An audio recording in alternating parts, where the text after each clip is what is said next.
ओम शांति। आज दिनांक 17 अगस्त 2022 प्रातः मुरली बाप दादा मधुबन। बाबा बोले, मीठे बच्चे, बाप तुम्हें बेहद का समाचार सुनाते हैं। तुम अभी स्वदर्शन चक्रधारी बने हो। तुम्हें 84 जन्मों की स्मृति में रहना है और सबको यह स्मृति दिलानी है। बाबा बोले, मीठे बच्चे, बाप तुम्हें बेहद का समाचार सुनाते हैं। तुम अभी स्वदर्शन चक्रधारी बने हो। तुम्हें 84 जन्मों की स्मृति में रहना है और सबको यह स्मृति दिलानी है। अर्थात बेहद का बाप पिता परमात्मा आकर सबसे पहले हमें यह नॉलेज देते कि मैं तुम्हारा बेहद का बाप शिव पिता परमात्मा निराकार हूँ, मैं शांति धाम का वासी हूँ। तब हमें यह नॉलेज पड़ती है कि हम कौन और हमारा कौन। फिर बाबा हमें सृष्टि के आदि मध्य अंत का ज्ञान सुनाते हैं और 3 लोक की नॉलेज देते हैं। इस आधार पर बाबा हम बच्चों को बेहद का सारा समाचार सुना देते हैं, जिससे हम स्वदर्शन चक्रधारी बन जाते हैं। हमें अपने 84 जन्मों का ज्ञान प्राप्त हो जाता है। हमें स्मृति आ जाती है कि हम ही ब्राह्मण कल्प पहले बने थे, ब्राह्मण से फरिश्ता, फरिश्ता से देवता और देवता से फिर पूज्य पुजारी, और ऐसे ही सिस्टम में हम सबसे पहले सूर्यवंशी, चंद्रवंशी, वैश्यवंशी और शूद्रवंशी बने थे। तो यही बेहद का समाचार बाबा आकर हमें सुनाते हैं, इसीलिए उन्हें हम बेहद का बाप कहते हैं। प्रश्न किया बाबा ने, शिव बाबा का पहला बच्चा ब्रह्मा को कहेंगे, विष्णु को नहीं, क्यों? शिव बाबा का पहला बच्चा ब्रह्मा को कहेंगे, विष्णु को नहीं, क्यों? उत्तर में बाबा कहते, क्योंकि शिव बाबा ब्रह्मा द्वारा ब्राह्मण संप्रदाय बनाते हैं। अगर विष्णु को बच्चा कहें तो उनसे भी संप्रदाय पैदा होनी चाहिए, परंतु उनसे कोई संप्रदाय नहीं होती।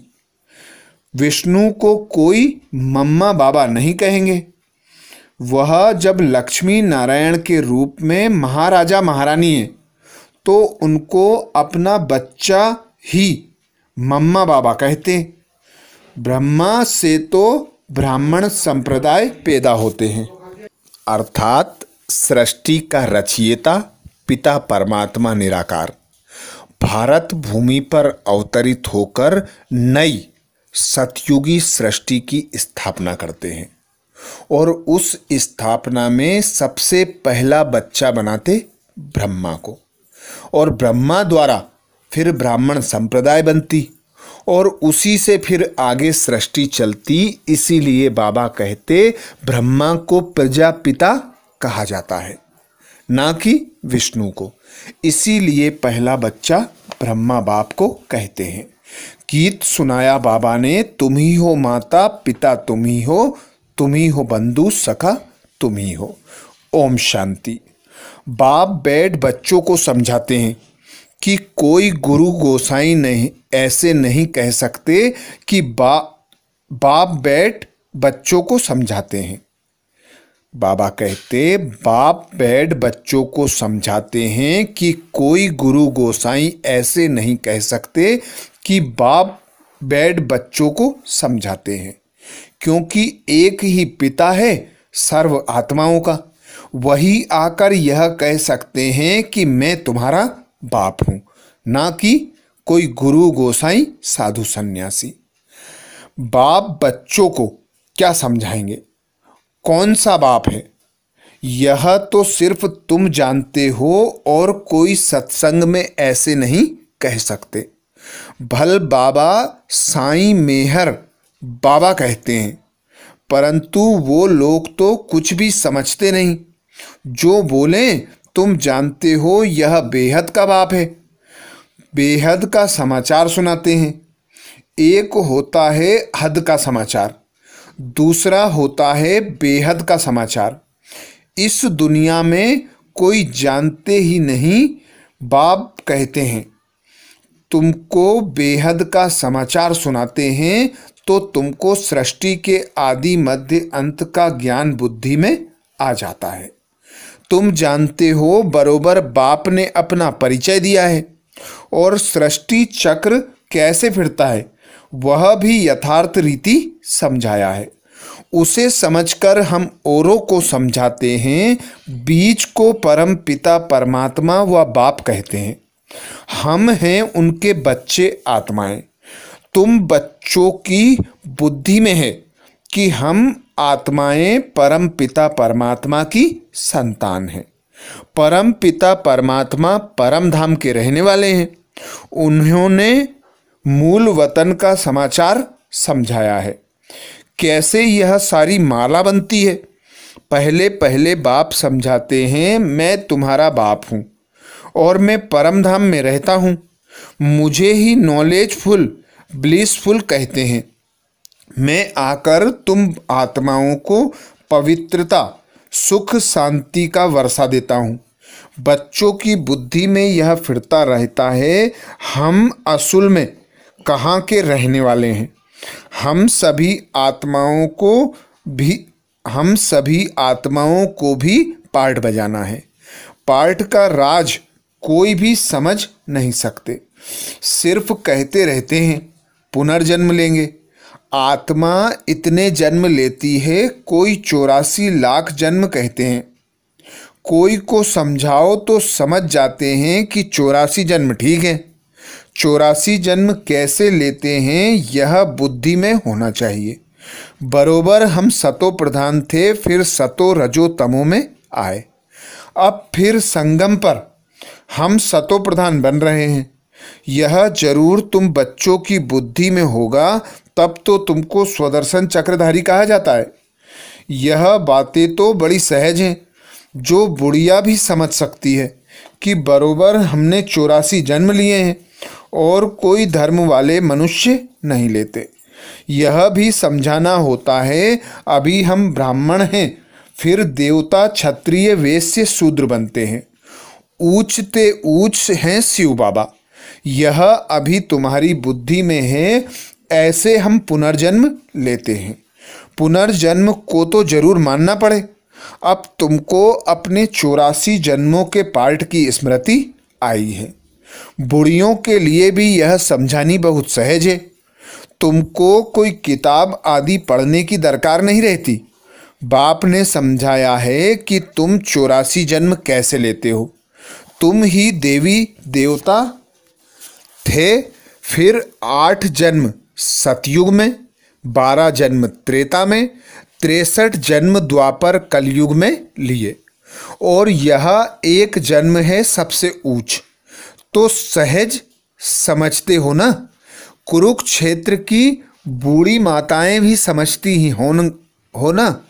बाबा कहते कुरुक्षेत्र की बूढ़ी माताएं भी समझती हो ना। कुरुक्षेत्र का नाम मशहूर है, वास्तव में यह सारा कर्म क्षेत्र है। वह कुरुक्षेत्र तो एक गांव है, यह सारा कर्म करने का क्षेत्र है। इसमें अभी लड़ाई आदि लगी नहीं है। तुम इस सारे कुरुक्षेत्र को जानते हो। बैठना तो एक जगह होता है। बाबा ने समझाया है इस सारे कर्म क्षेत्र पर रावण का राज्य है। रावण को जलाते भी यहाँ है। रावण का जन्म भी यहाँ होता है। यहाँ ही शिव बाबा का जन्म होता है।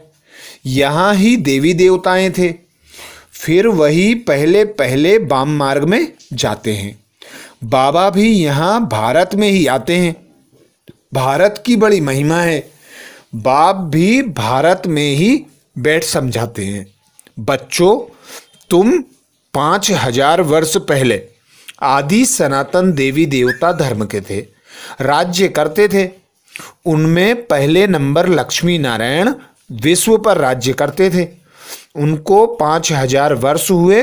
उनको विश्व महाराजन, विश्व महारानी कहा जाता है। वहाँ कोई दूसरा धर्म तो है नहीं। तो जो भी राजाएं होंगे वो विश्व के महाराजन ही कहलाएंगे। फिर यह फलाने गांव का कहा जाता है। तुम जानते हो हम विश्व का राज्य लेते हैं। बाप ने समझाया है तुम जमुना के किनारे राज्य करते हो। तो बुद्धि में यह याद रखना है कि 4 युग और 4 वर्ण हैं। 5वां यह लीप युग है। बाबा कहते 5वां यह लीप युग है जिसको कोई जानते नहीं। मुख्य है ब्राह्मण धर्म। ब्रह्मा मुख वंशावली ब्राह्मण। ब्रह्मा कब आया? जरूर जब बाप सृष्टि रचेंगे तो पहले ब्राह्मण चाहिए। यह है डायरेक्ट ब्रह्मा की मुख वंशावली। ब्रह्मा है शिव बाबा का पहला बच्चा। क्या विष्णु को भी बच्चा कहेंगे? नहीं। अगर बच्चा हो तो उनसे भी संप्रदाय पैदा हो, परंतु उनसे तो संप्रदाय पैदा होती ही नहीं। ना उनको मम्मा बाबा कहेंगे। वह तो महाराजा महारानी को अपना ही एक बच्चा होता है। यह कर्म भूमि है। परम पिता परमात्मा को भी आकर कर्म करना पड़ता है, नहीं तो क्या आकर करते जो इतनी महिमा होती। आगे बाबा कहते तुम देखते हो शिव जयंती भी गाई हुई है। भल शिव पुराण लिखा है, परंतु उसमें कोई बात समझ में नहीं आती। मुख्य है ही गीता। तुम अच्छी रीति समझ गए हो कि कैसे शिव बाबा आते हैं। ब्रह्मा भी जरूर चाहिए। अब ब्रह्मा कहाँ से आया? सूक्ष्म वतन में तो संपूर्ण ब्रह्मा है। इस बात में ही लोग अटकते हैं। ब्रह्मा का कर्तव्य क्या है? सूक्ष्म वतन में रह क्या करते होंगे? बाप समझाते हैं जब यह व्यक्त रूप में है तो इन द्वारा ज्ञान देता हूँ। फिर यही ज्ञान लेते लेते फरिश्ता बन जाते हैं। वह है संपूर्ण रूप। वैसे मम्मा का भी है, तुम्हारा भी ऐसे ही संपूर्ण रूप बन जाता है। बूढ़ी बूढ़ी माताएं सिर्फ इतना धारण करें कि हम 84 जन्म लेते हैं। यह भी समझाया जाता है कि बाबा कर्म क्षेत्र पर पार्ट बजाने भेज देते हैं। मुख से कुछ बोलते नहीं हैं। यह भी ड्रामा बना हुआ है। ड्रामा अनुसार हर एक को अपने अपने समय पर आना है। तो बाप बैठ समझाते हैं कि सृष्टि के आदि में पहले पहले कौन थे, फिर अंत में कौन थे। अंत में सारी संप्रदाय जड़ जड़ीभूत अवस्था को पाई हुई है। बाकी ऐसे नहीं कि प्रलय हो जाती है फिर श्री कृष्ण अंगूठा चूसता हुआ आता है। ब्रह्मा बाप द्वारा स्थापना करते हैं नई संप्रदाय की। परम पिता परमात्मा इस देवीय सृष्टि की रचना कैसे रचते हैं यह तो तुम जानते हो। वह तो कृष्ण को समझ बैठे हैं। तुम जानते हो बाप ही पतित पावन है। अंत में ही आएंगे पावन बनाने। जो कल्प पहले पावन बने थे वही आएंगे। आकर ब्रह्मा के मुख वंशावली बनेंगे और पुरुषार्थ कर शिव बाबा से अपना वर्षा लेंगे। रचयिता नॉलेजफुल वह है ना। वर्षा बाप से ही मिल सकता है। दादा को भी उनसे मिलता है। उनकी ही महिमा गाई जाती है। त्वमेव माताश्च त्वपिता त्वमेव त्वमेव बंधुश्च सखा त्वमेव। बरोबर सच्चा सुख देने वाला वह है। यह भी तुम जानते हो, दुनिया नहीं जानती। जब रावण राज्य शुरू होता है तब ही दुख शुरू होता है। रावण बेसमझ बना देते हैं। बालक में जब तक विकारों की प्रवेशता नहीं है तो उनको महात्मा समान कहते हैं। जब बालिग होता है तब लौकिक संबंधी उनको दुख का रास्ता बतलाते हैं। पहला रास्ता बताते हैं कि तुमको शादी करनी है। लक्ष्मी नारायण और राम सीता ने क्या शादी नहीं की है, परंतु उन्हों को पता नहीं कि उन्हों का पवित्र प्रवृत्ति मार्ग था। यह अपवित्र प्रवृत्ति मार्ग है। वह तो पवित्र स्वर्ग के मालिक थे, हम तो पतित नरक के मालिक हैं। यह ख्याल बुद्धि में आता नहीं। तुम भारत की महिमा सुनाते हो, क्या यह भूल गए हो भारत स्वर्ग था? आदि सनातन देवी देवता धर्म था, पवित्र थे, तब तो अपवित्र उनके आगे जाकर माथा टेकते हैं। पतित पावन बाप ही पावन दुनिया की स्थापना करते हैं। बरोबर पावन भारत था, अभी तो मुख से कहते हैं हम पतित हैं। कोई लड़ाई आदि होगी तो यज्ञ रचेंगे शांति के लिए, मंत्र भी ऐसे जपते हैं, परंतु शांति का अर्थ समझते नहीं हैं। भी बड़ा सहज गॉड फादर कहते हैं तो बच्चों, तो बाबा कहते तो बच्चे ठहरे ना। वह हम सबका बाप है तो ब्रदर्स ठहरे ना। बरोबर हम प्रजापिता ब्रह्मा के मुख वंशावली भाई बहन ठहरे। सतयुग में तो मुख वंशावली होती नहीं, सिर्फ संगम पर ही मुख वंशावली होने से बहन भाई कहलाते हो। बाप कहते हैं मैं कल्प कल्प के संगम युग पर साधारण वृद्ध तन में प्रवेश करता हूँ, जिसका नाम फिर ब्रह्मा रखता हूँ, जो फिर ज्ञान को धारण करके अव्यक्त संपूर्ण ब्रह्मा बनते हैं। वही दूसरी बाबा कहते हैं वही दूसरी बात नहीं। ब्राह्मण फिर वही देवता बनते हैं, चक्र लगाकर अंत में आकर शूद्र बनते हैं, फिर ब्रह्मा द्वारा ब्राह्मण रचते हैं। बुढ़ियों के ऊपर भी ब्राह्मणियों को मेहनत करनी है। हमने 84 जन्म पूरे किए हैं, यह तो समझ सकते हैं ना। बाबा कहते हैं मुझे याद करो, इस योग अग्नि से ही विकर्म विनाश होंगे। सभी आत्माओं को कहते हैं मामेकम याद करो। शिव बाबा कहते हैं लक्की सितारों है सालिग्रामों, तुम आत्माओं की बुद्धि में यह ज्ञान डालते हैं। आत्मा सुनती है, परम पिता परमात्मा बाप सुनाते हैं ब्रह्मा द्वारा। ब्रह्मा द्वारा स्थापना तो जरूर मनुष्य ही होगा और बूढ़ा भी होगा। ब्रह्मा को भी हमेशा बूढ़ा दिखाते हैं, कृष्ण को छोटा समझते हैं। ब्रह्मा को कभी छोटा बच्चा नहीं कहेंगे, उनका छोटा रूप बनाते नहीं हैं। जैसे लक्ष्मी नारायण का छोटा रूप नहीं दिखाते, वैसे ब्रह्मा का भी नहीं दिखाते। बाप खुद कहते हैं मैं वृद्ध तन में आता हूँ, तो तुम बच्चों को भी यही मंत्र सुनाते रहना है। शिव बाबा कहते हैं मामेकम याद करो। शिव को ब्रह्मा को बाबा कहते हैं, शंकर को कभी बाबा नहीं कहते, वह तो शिव शंकर को मिला देते हैं। तो यह भी बुद्धि में बिठाना है। आत्माओं का बाप अब परम पिता परमात्मा आए हैं, तो ऐसी ऐसी सहज बातें बुढ़ियों को समझानी चाहिए।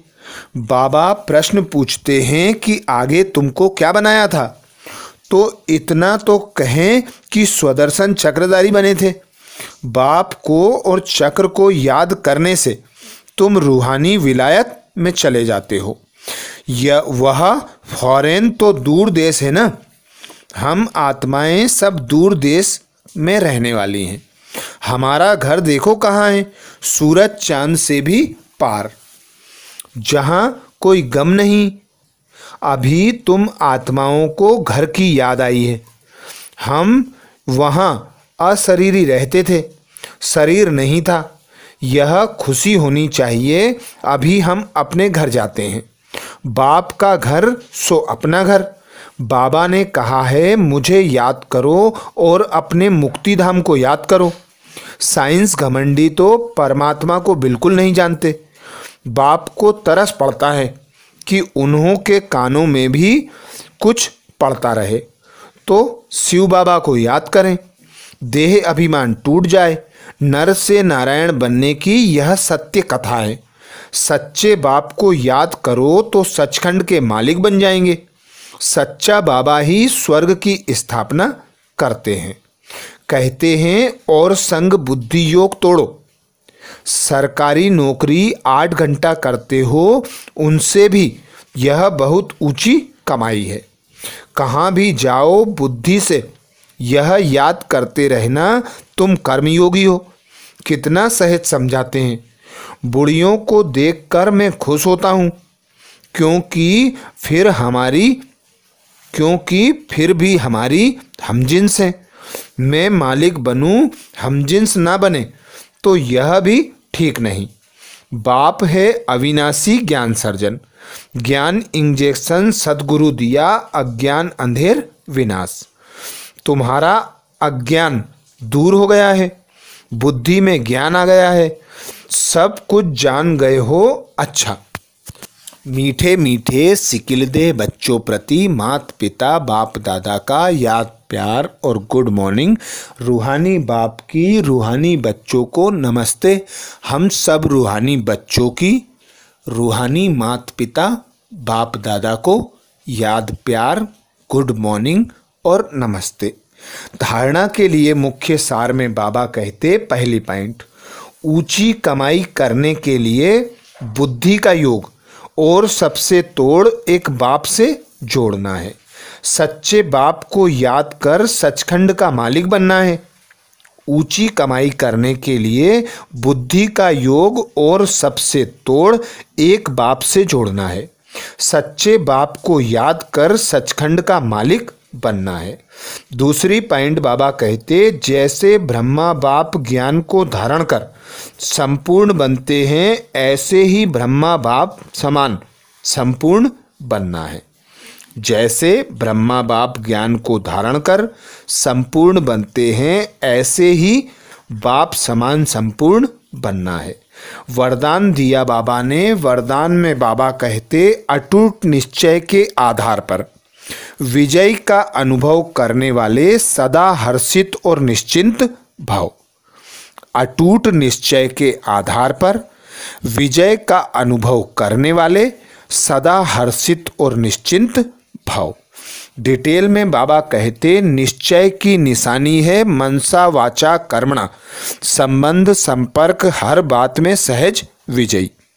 जहां निश्चय अटूट है वहां विजय की भावी टल नहीं सकती। ऐसे निश्चय बुद्धि ही सदा हर्षित और निश्चिंत रहेंगे। किसी भी बात में यह क्या, क्यों, कैसे कहना भी चिंता की निशानी है। निश्चय बुद्धि निश्चिंत आत्मा का स्लोगन है। जो हुआ, अच्छा है और अच्छा ही होना है। वह बुराई में भी अच्छाई का अनुभव करेंगे। चिंता शब्द भी बाबा कहते, चिंता शब्द की भी अविद्या होगी।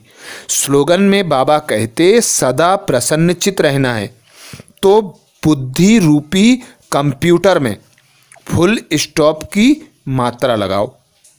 सदा प्रसन्नचित रहना है तो बुद्धि रूपी कंप्यूटर में फुल स्टॉप की मात्रा लगाओ।